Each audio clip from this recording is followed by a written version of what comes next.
प्यारे विद्यार्थियों, ए plus academy Ichhawar के यूट्यूब चैनल पर आपका स्वागत है। जैसा कि कल आपने चैप्टर 7 में देखा था, आज हम चैप्टर 8 की बात करेंगे। चैप्टर 8 में दिया है किसान, जमींदार और राज्य, कृषि, समाज में मुगल साम्राज्य। जी हाँ, ये एमपी बोर्ड 2026 के लिए वेरी वेरी इंपॉर्टेंट रहने वाली वीडियो है। देखिए, इसमें पहला क्वेश्चन दिया है, भारत के पहले मुगल सम्राट किसकी बात हो रही है? मुगल सम्राट का नाम बताइए। उसका विश्व में कौन दो महान विजेताओं से रक्त संबंध? ये रक्त संबंध यानी खून का संबंध, ब्लड रिलेशन की बात हो रही है। तो इसमें बताया गया है, पहला भारत का प्रथम मुगल सम्राट बाबर है ना। पहले बात तो करेंगे भैया, मुगल सम्राट बाबर था यहाँ का राजा, ठीक है। उसका विश्व के दो महान विजेता तैमूर और चंगेज। कौन था? तैमूर और चंगेज खा से रक्त संबंध था। वहाँ पितृपक्ष से तैमूर का वंशज था और मातृपक्ष से चंगेज खा का वंशज माना जाता है। इसके बाद प्रश्न दूसरा, अकबरनामा किसकी बात हो रही है? अकबरनामा नामक ग्रंथ के रचनाकार कौन थे? किसने इसकी रचना की थी? वह ग्रंथ कितने भागों में बांटा गया? भाग यानी इसे जिल्दी भी कहते हैं, जिल्दों के नाम से भी जाना जाता है। ये वेरी वेरी इंपॉर्टेंट 2024 में आया हुआ प्रश्न है आपका।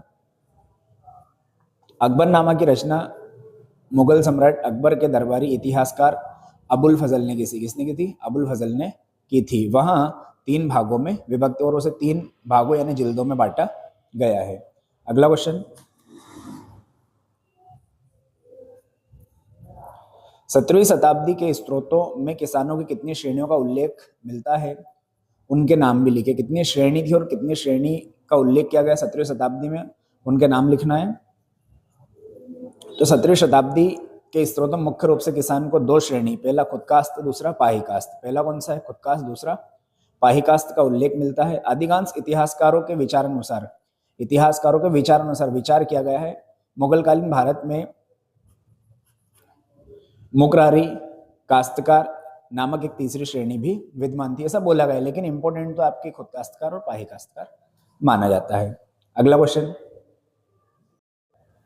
क्वेश्चन नंबर 4, जिनसे कामिल के अंतर्गत आने वाली 5 फसलों के नाम लिखिए। कौन कौन सी 5 फसलें हैं?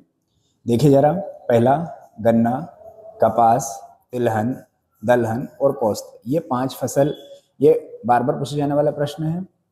अगला क्वेश्चन नंबर 5वां दिया है, 16वीं और 17वीं शताब्दी के दौरान ग्रामीण समुदाय के 3 महत्वपूर्ण घटक कौन कौन से थे? वेरी वेरी इंपॉर्टेंट क्वेश्चन है ये वाला, इस साल के लिए 2026 के लिए वेरी वेरी इंपॉर्टेंट कहा जा सकता है। तो 16वीं और 17वीं शताब्दी के दौरान ग्रामीण समुदाय में 3 महत्वपूर्ण घटक थे। कितने घटक की बात हो रही? 3 महत्वपूर्ण घटक थे। इसमें पहला खेतीहर किसान, दूसरा पंचायत और तीसरा जो दिया गया है गांव का मुखिया। अब गांव के मुखिया को मुकदमम अथवा मंडल कहा जाता है। ये ओटी बनता है। क्या बनता है? यहाँ से आपका वस्तुनिष्ठ प्रश्न बनता है कि उसे जो गांव का मुखिया था और उसे किस नाम से जाना जाता है। अगला क्वेश्चन नंबर 6, मुगल काल में अपनाए जाने वाले सिंचाई के कृत्रिम साधन क्या क्या थे? सिंचाई के कृत्रिम साधन की बात करेंगे तो मुगल काल में कुएं, तालाब, नहरों जैसे सिंचाई के कृत्रिम साधनों से पानी खेत तक पहुंचाया जाता था तथा कुएं से सिंचाई के लिए पानी ढेकली, चमड़े की बाल्टी और रेहत आदि के माध्यम से निकालकर खेतों में पहुंचाने का कार्य किया जाता था। अगला क्वेश्चन नंबर 7, मुगल काल में रोजमर्रा के आहार की खेती के अंतर्गत कौन कौन सी फसलें उगाई जाती? देखिए, रोजमर्रा यानी कि डेली जीवन यापन करते हैं, उसमें कौन कौन सी फसलों का उपयोग किया जाता है यानी कि हम खाने के लिए। तो मुगल काल में रोजमर्रा के आहार की आवश्यक पूर्ति के लिए चावल, गेहूँ, ज्वार और बाजरा, देखिए यहाँ से दिया गया है, चावल, गेहूँ, ज्वार, बाजरा आदि फसलें उगाई जाती, अधिक रूप से उगाई जाती, यानी भाई ये खाने के लिए उपयोग किया जाती ये वाली फसलें। अगला प्रश्न क्रमांक 8, आईन अकबरी किसकी बात हो रही है? आईन अकबरी के अनुसार दिल्ली प्रांत में रबी और खरीफ में कुल कितनी किस्में फसलें होती है? यानी रबी और खरीफ की किस्में बताना कितने प्रकार की फसलें होती थी, इसमें दिया गया है। आईन अकबरी के अनुसार दिल्ली प्रांत में रबी और खरीफ की फसलें किसकी? रबी और खरीफ में 43 किस्मों की फसलें होती थी। कितनी? 43 किस्मों की फसलें होती थी। अगला प्रश्न क्रमांक 9 बताया गया है इसमें, 17वीं और 18वीं शताब्दी के भारतीय ग्राम में छोटा गणराज्य क्यों कहा जाता है? ना भारतीय जो होता था गांव, उसको ग्राम को छोटा गणराज्य क्यों कहा जाता था? देखिए, छोटा गणराज्य इसलिए सर्व सुविधा वहां मिल जाती थी, इसलिए उसे छोटा गणराज्य कहा जाता था। देखिए, उत्तर है 17वीं और 18वीं शताब्दी में भारतीय ग्राम को छोटा गणराज्य, किसको, भारतीय ग्राम को छोटा गणराज्य इसलिए कहा जाता है क्योंकि यहाँ ग्राम अपनी आवश्यकताओं की लगभग सभी वस्तु, जो भी आवश्यकता थी वहां के लोगों को, वो सभी वस्तुओं का उत्पाद स्वयं कर लेते थे, यानी उत्पादन यानी कि बनाना, स्वयं उत्पाद कर लेते, फसलें उगाई जाती थी और अपने अतिरिक्त प्रशासन के लिए भी किसी पर निर्भर नहीं रहते थे, यानी कि वो जो प्रशासन वगैरह इस पर भी किसी पर वो निर्भर नहीं रहते थे। अगला, मुगल काल में पोलज किस प्रकार की भूमि को कहा जाता है? 2025 में आया हुआ प्रश्न है। क्या पोलज किस प्रकार की भूमि को कहा जाता था? मुगल काल में पोलज उस भूमि को कहा जाता था जिसमें एक के बाद एक हर फसल की सालाना खेती होती थी, जिसे कभी खाली नहीं छोड़ा, ये उसको जिसे कभी खाली नहीं छोड़ा जाता, ये ओटी बन सकता है यहाँ से। ठीक है, अगला क्वेश्चन आपका 11वां, सर्वप्रथम किस मुगल सम्राट ने भू राजस्व को सुचारू रूप से व्यवस्थित किया था? भू राजस्व की बात करें, जैसे सुचारू रूप से व्यवस्थित किया था, व्यवस्था में लाया था, तो सर्वप्रथम मुगल सम्राट अकबर ने, किसने? मुगल सम्राट अकबर ने भू राजस्व को सुचारू रूप से व्यवस्थित किया था, है ना। किसने किया था? अकबर ने। ऑब्जेक्टिव बन सकता है यहाँ से, किसने किया था? अकबर ने भू राजस्व को सुचारू रूप से व्यवस्थित किया था। उसने भू राजस्व की जिस प्रणाली को स्थापित किया वह संपूर्ण मुगल में भू राजस्व व्यवस्था का प्रमुख आधार बनी रही, यानी कि एक आधार के रूप में उन्होंने कार्य किया उस व्यवस्था का। अगला क्वेश्चन, क्वेश्चन नंबर 12वां, मुगल काल में जमा और हासिल क्या थी? 2023 में आया हुआ प्रश्न, जमा और हासिल के बारे में बात करेंगे। देखिए, मुगल काल जो कि मुगल भू राजस्व व्यवस्था के अंतर्गत राज्य द्वारा, किसके द्वारा? राज्य द्वारा भू राजस्व की निर्धारित धनराशि, यानी कि जो भी उन्होंने निर्धारित धनराशि अथवा रकम को जमा कहते थे, निर्धारित धनराशि अथवा रकम को जमा कहते थे, तथा वास्तविक वसूली अर्थात वास्तव में वसूल की जाने वाली रकम, वास्तव में वसूल की जाने वाली रकम को हासिल के नाम से जाना जाता था। ये ऑब्जेक्टिव बन सकता है। अगला क्वेश्चन, क्वेश्चन नंबर 13वां, खुद काश्तकार किसान कौन थे? 2023-2025 में आया हुआ प्रश्न है। खुद काश्त किसान भूमि का स्वामी होता, किसका स्वामी होता था? भूमि का स्वामी होता था। खुद काश्त किसान की भूमि और घर एक ही गांव में होती थी, यानी कि उसका घर भी हो गया और खेत भी हो गया, घर भी हो गया और खेत भी, वहां जहां वो निवास करता था एक ही स्थान पर हुआ करते थे, उसे खुद काश्त किसान कहते थे। अब अगला क्वेश्चन है, क्वेश्चन नंबर 14, जजमानी व्यवस्था क्या थी? 2024 में आया हुआ प्रश्न है, जजमानी व्यवस्था। इसमें देखिए 17वीं शताब्दी में, कौन सी शताब्दी? 17वीं शताब्दी में बंगाल में जजमानी नामक व्यवस्था प्रचलन में थी।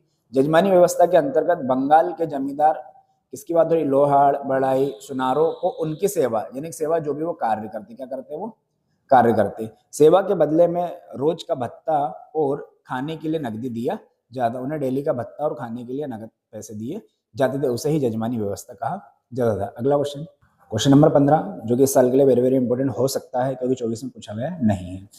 मुगल कालीन ग्रामीण समुदाय की प्रमुख विशेषताओं की व्याख्या कीजिए। क्या उनकी विशेषता होती थी, इनके बारे में देखेंगे। तो मुगल कालीन ग्रामीण समुदाय की एक मुख्य विशेषता किसानों द्वारा व्यक्तिगत खेती, जो किसान थे वो स्वयं व्यक्तिगत खेती करते थे। यद्यपि भूमि पर किसान का व्यक्तिगत स्वामित्व होता था, यानी कि जिस भूमि, यानी कि ये भूमि है इस पर वो कार्य करेंगे तो इस पर उसका व्यक्तिगत हिस्सा होता था, यानी वो खुद यहाँ का क्या होता था? स्वामित्व होता था। क्या होता है? यहाँ का खुद का स्वामित्व होता है, यानी स्वयं की जगह। किंतु सामाजिक अस्तित्व की दृष्टि से ये सभी एक समुदाय, ग्रामीण समुदाय का हिस्सा होता था, यानी सभी एक साथ निवास करते थे। 16वीं और 17वीं शताब्दी में ग्रामीण समुदाय छोटे खेतीहर, है ना, छोटे छोटे जो खेतीहरों तथा धनी जमींदारों से बना था, यानी छोटे खेतीहर जमींदारों से ये एक समुदाय बना हुआ था। ये दोनों ही कृषि उत्पादन से जुड़े थे, और ये दोनों ही किससे जुड़े हुए थे? कृषि उत्पादन से जुड़े हुए थे, और फसल में हिस्सों के दावेदार थे, और फसल में हिस्सों के दावेदार भी इन्हें ही कहा जाता है। अतः इनके बीच सहयोग, प्रतियोगिता तथा संघर्ष के रिश्ते बने हुए थे। देख किसके उनमें बीच सहयोग है, प्रतियोगिता है और संघर्ष के रिश्ते बने थे। यही रिश्ते ग्रामीण समाज का आधार है, और यही रिश्ते क्या होते हैं? ग्रामीण समाज के आधार बने हुए होते हैं। ग्रामीण समुदाय में 3 घटक होते थे, खेतीहर किसान, पंचायत और गांव का मुखिया। अपन ने 2 नंबर वाले प्रश्न में भी देखा था, खेतीहर किसान, पंचायत और गांव का मुखिया।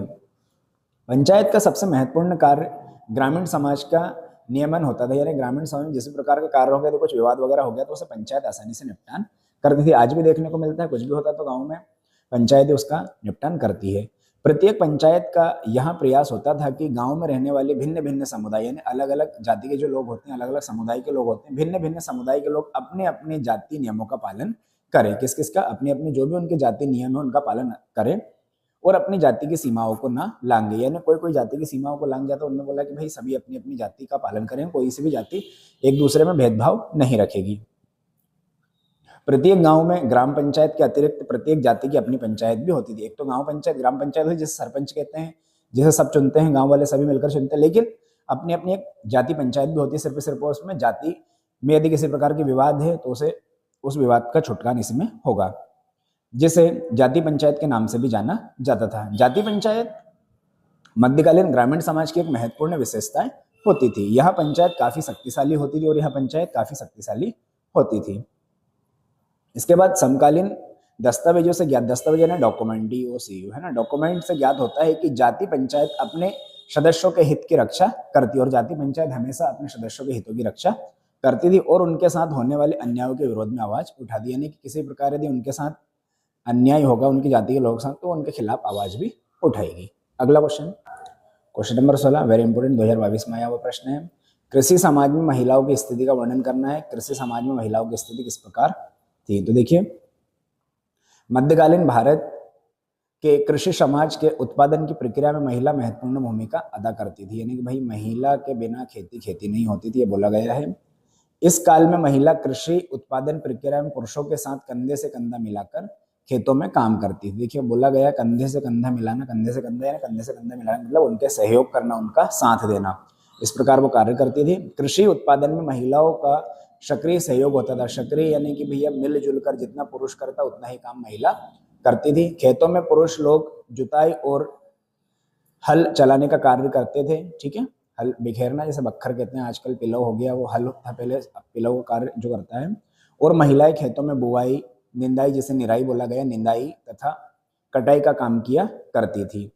इसके अतिरिक्त वे पकी हुई फसलों का दाना निकालने का भी काम करती थी। अब तो मशीन वगैरह आ गई, पहले की बात हो रही तो पकी हुई जितनी फसल थी उनके दाने वगैरह निकालने का काम भी कौन? महिलाएं करती थी। लेकिन जब मध्यकाल में छोटे छोटे ग्रामीण इकाइयों में व्यक्तिगत खेती का विकास हो, यानी छोटी छोटी इकाइयों में क्या होगा? व्यक्तिगत खेती, यानी कि जिसका खेत है वो स्वयं ही खेती करेगा, जो कि मध्यकाल भारत कृषि की मुख्य विशेषताएं थी। तब हर परिवार के संसाधन और श्रम उत्पादन के प्रमुख आधार बन गए थे। अतः ऐसे समाज में लिंग बोध यानी कि मेल फीमेल के बारे में नहीं पता है ना, के आधार पर किए जाने वाले फर्क, जो फर्क होते थे, जैसे महिला और पुरुष की बात है तो अर्थात जैसे इसमें दिया गया, देखिए कि घर के लिए महिला और बाहर के लिए पुरुष नामुमकिन हो गया था। यानी कि सब जगह भाई सभी लोग कार्य करेंगे। मध्यकालीन समाज में दस्तकारी के काम जैसे सूत काटना, बर्तन बनाने के लिए मिट्टी साफ करना, गूंदना, कपड़ों पर कताई करना आदि उत्पादन में ऐसे पहलू थे जो महिलाओं के श्रम पर ही आधारित थे। महिला ही मजदूर वहां पर करती थी, महिला के बिना वो कार्य नहीं होते थे। मध्यकाल में ऐसे जैसे जैसे वस्तुओं का वाणिज्यीकरण होता गया वैसे ही वस्तुओं के उत्पाद के लिए महिलाओं के श्रम की मांग भी बढ़ती गई। जैसे जैसे ही क्या हुआ भाई, वस्तुएं बनने लगी, वस्तुएं बिकने लगी, उत्पादन अधिक होने लगा, तो भाई मजदूर जो महिलाएं थी, महिलाओं के श्रम यानी मेहनत मजदूरी की भी मांग अधिक बढ़ने लग गई। परिणाम, किसान और दस्तकारी महिलाएं केवल खेतों में काम करती थी, अपितु आवश्यकता होने पर नियुक्ताओं के घर पर काम करने भी जाती, यानी कि जो भी जहां जिनकी नियुक्ति हो जाती उसे कहते हैं, उनके यहाँ काम करने भी जाती थी और अपने उत्पादों की बिक्री के लिए बाजार भी जाती थी। अगला क्वेश्चन नंबर 17, जाति पंचायत के विषय में आप क्या जानते हैं, इसके कार्य का उल्लेख कीजिए। अपन थोड़ी देर पहले जाति पंचायत देखा था, अपनी एक अलग अलग जो जातियां होती है उनकी पंचायतें होती है जिनमें जाति के निर्णय जो हैं उनके ध्यान में रखा जाता है। इसमें देखिए उत्तर दिया गया है, प्रत्येक गांव में ग्राम पंचायत जो होती है, इसके अतिरिक्त प्रत्येक जाति अपनी पंचायत भी होती है, अपनी अपनी जितनी भी जातियां होती है उसकी अलग अलग पंचायत भी होती है, जिसे जाति पंचायत के नाम से जाना जाता है। किसके नाम से जाना जाता है? जाति पंचायत के नाम से जाना जाता है। जाति पंचायत मध्यकालीन ग्रामीण समाज की एक महत्वपूर्ण विशेषता थी। क्या थी? मध्यकालीन ग्रामीण समाज की एक महत्वपूर्ण विशेषता थी। यहाँ पंचायत काफी शक्तिशाली होती थी। क्या होती थी? काफी शक्तिशाली होती थी। समकालीन साक्ष्यों से ज्ञात होते हैं, कुछ जो सबूत वगैरह मिले उनकी बात हो रही है। साक्ष्यों से ज्ञात होता है कि मध्यकाल में राजस्थान में जाति पंचायतें अनेक महत्वपूर्ण कार्य करती थी। यानी कि भाई राजस्थान की बात हो रही है, कहाँ की बात हो रही है? राजस्थान जो कि राज्य है, वहां पर जाति पंचायत अनेक कार्य करती थी। ये पंचायत भिन्न भिन्न जातियों के मध्य होने वाले झगड़ों को निपटाने कार्य करती थी, यानी मध्य मध्य जाति यानी कि जो जातियां होती हैं इनमें यदि लड़ाई हो जाती है उनके झगड़ों को निपटाने का कार्य भी यही करती थी। भूमि से संबंधित दावेदारियों के झगड़े यानी भूमि, जैसे कि ये हिस्सा मेरा है, ये हिस्सा उसका है, ये भाई भाई का हिस्सा, जो भी विवाद होता है, क्या होता है विवाद, तो उनको निपटाने का कार्य भी यही करती थी। झगड़े को उन्हीं पंचायत द्वारा ही सुलझाया जाता था। ये पंचायत विवाह संबंधित जातिगत मानदंड, विवाह संबंधित यानी कि जिसमें छुटकारा होता है, आजकल तो डिवोर्स होता है, पहले क्या होता था कि भैया जितने समाज के लोग, जिस समाज की लड़की या लड़का है उसको बिठाया जाता था और वहां पर उसका छुटकारा होता था, जिनमें मानदंडों के पालन पर जोर दिया करती थी तथा यहां भी सुनिश्चित करते थे कि विवाह संबंध में जातिगत मानदंडों का पालन किया जाएगा। ये पंचायतें यहाँ भी तय करती थी गांव में आयोजन में किसको किसके ऊपर महत्व दिया, मतलब किसको कब कहाँ कैसे महत्व दिया जाएगा, ये भी ये पंचायत ही कार्य करती थी। उसके बाद फौजदारी के मामलों को छोड़कर, किसकी फौजदारी की बात हो रही है, फौजदारों के मामलों को छोड़कर अन्य अधिकार मामलों में राज्य की जाति पंचायत ही निर्णय समर्थन माना जाता था। क्वेश्चन नंबर 18, अकबरनामा किसने लिखा, इसकी विषय वस्तु का सविस्तृत वर्णन कीजिए। अकबरनामा की बात करेंगे अपन। उत्तर है आपका अकबरनामा की रचना अबुल फजल ने की। किसने की भैया, अबुल फजल ने की। अबुल फजल मुगल सम्राट अकबर के दरबारी इतिहासकार थे, यानी उनके दरबार में एक दरबारी और इतिहासकार थे। उनके द्वारा रचित अकबरनामा, किनके द्वारा, इनके द्वारा रचित अकबरनामा किसने रचा था, अबुल फजल ने। 3 भागों में विभक्त, जिसे जिल्दों कहा जाता है, भाग को क्या जिल्दों कहा जाता है। इस ग्रंथ के पहले 2 भाग में इतिहास के बारे में बताया गया, और जो तीसरा भाग, इसका तीसरा भाग इंपॉर्टेंट है, जो कि तीसरे भाग के बारे में बताया गया उन्होंने। तीसरा भाग आईन ए अकबरी, क्या है बेटा, आईन ए अकबरी। तीसरे भाग आईन ए अकबरी में उन शाही नियमों का संग्रह है, जितने भी नियम थे उन शाही नियमों का पूरा पूरा संग्रह किया गया है, जिनका संकलन अकबर द्वारा अपने साम्राज्य प्रशासन को सुचारू रूप से संचालित करने के लिए किया गया था। जो भी उनने नियम थे, उस अकबर द्वारा जो शासन चल रहा था, प्रशासन चल रहा था, प्रजा और प्रशासन के बीच के जो संबंध इसमें बताया गया है। आईन अकबरी की रचना अकबर की एक बहुत बड़ी ऐतिहासिक प्रशासनिक परियोजना का परिणाम भी माना जाता है। इसे अकबर के शासनकाल में 42वें वर्ष अर्थात 1598 ईस्वी में 5 संशोधन के उपरांत पूरा किया गया। इसमें जो भी संशोधन था वो सब कुछ करने के बाद इसे पूरा किया गया। आईन अकबरी शाही नियमों और कानून के सारांश और समाज के राजपत्र के द्वारा भी संकलित माना जाता है। इसमें दिया है अगला, इसी के आगे, आईन अकबरी विभिन्न प्रशासनिक एवं अन्य जानकारियों का महत्वपूर्ण खजाना भी माना जाता है।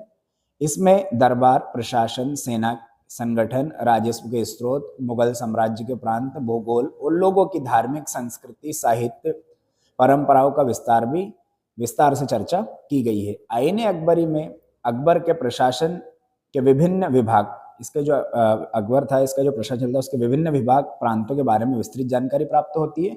अतिरिक्त प्रांतों से संबंधित पेचीदे और आंकड़ेबद्ध सूचनाओं का वर्णन भी इसमें दिया गया। किसकी बात करी थी अपन ने, अकबरनामा, अकबरनामा है ना, अकबरनामा किसने, अबुल फजल, अबुल फजल। ये ओटी बनेगा आपका, क्या बनेगा ये, ओटी। अगला क्वेश्चन, क्वेश्चन नंबर 17, जो कि निम्न प्रकार से दिया गया है।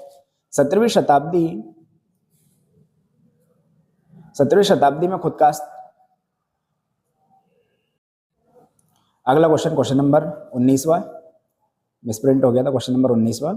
17वीं शताब्दी में खुद काश्तकार और पाही काश्तकार किसान के विषय में आप क्या जानते हैं। देखिए 2 अंक में अपन ने किया था, अब इसको यदि पूछ लिया 2 अंक में, 4 अंक में, इसके बारे में बोलेंगे। पहला है काश्तकार का, दूसरा पाही काश्तकार। देखिए खुद काश्तकार के देखेंगे अपन बेटा।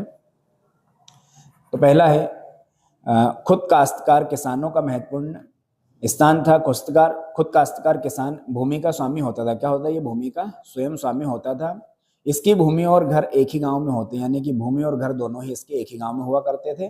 खुद काश्तकार किसान अपनी भूमि पर अपने परिवारजनों के सहयोग से खेती करता है, यानी कि जो गांव में करते हैं ना लोग, घर वाले पापा करते हैं, मम्मी करते हैं, उनके साथ हम भी सहयोग करते थे। ये जो भी है ये किसमें आता है, आपका खुद काश्तकार किसान में आता है। किसमें आता है, खुद काश्तकार किसान में आता है। इसका भूमि पर स्थानीय अधिकार माना जाता है, यानी वो भूमि उसी की होती थी। जब तक वहां भू राजस्व का भुगतान करता रहता था, यानी कि भैया टैक्स लगता था। क्या लगता था पहले के जमाने में, टैक्स। जैसे आज भी तोजी के नाम से जाना जाता है, किसके नाम से जाना जाता है, तोजी के नाम से जाना जाता है, जो हम पटवारी को देते हैं, या पहले पटेल को देते थे, अब पटवारी को देते हैं। तब तक उसे भूमि से बेदखल नहीं किया जा सकता था, क्योंकि वो भूमि जब तक उसकी होती, क्योंकि वो टैक्स दे रहा है। क्या दे रहा है? वो टैक्स दे रहा है। इसी में अगला पाही काश्तकार, किसकी बात कर रहे हैं? पाही काश्तकार। पाही काश्तकार किसान वे किसान थे जो अन्य गांवों में ठेके पर खेती करने के लिए आते थे। किस पर? ठेके पर खेती करते थे। ऐसे किसान को पाही काश्तकार कहा जाता था। पाही काश्तकार किसान के भूमि पर खुद काश्तकार किसान के समय अधिक अधिकार होता था। कहने का तात्पर्य यहाँ है कि पाही काश्तकार जो है, पाही काश्तकार जिस भूमि पर खेत करते थे उसका स्वामी होता था। देखिए इसमें दिया है कि जब पाही काश्तकार जिस भूमि पर खेती करता था उसका स्वामी होता था, परंतु उसकी भूमि उस गांव में नहीं होती थी। लेकिन उसकी भूमि उस गांव में नहीं होती थी, यहाँ उसका रहने का घर होता था। सिर्फ जहाँ उसका रहने का घर होता था, इसके अलावा यहाँ उसका कुछ भी नहीं होता था। तो आज हमने इस चैप्टर में जो वेरी वेरी इंपॉर्टेंट क्वेश्चन थे वो ही करे हैं, जो कि आपके 2022, 2024, 2025 में पूछे गए प्रश्न अब 2026 में आने की पूरी संभावना है।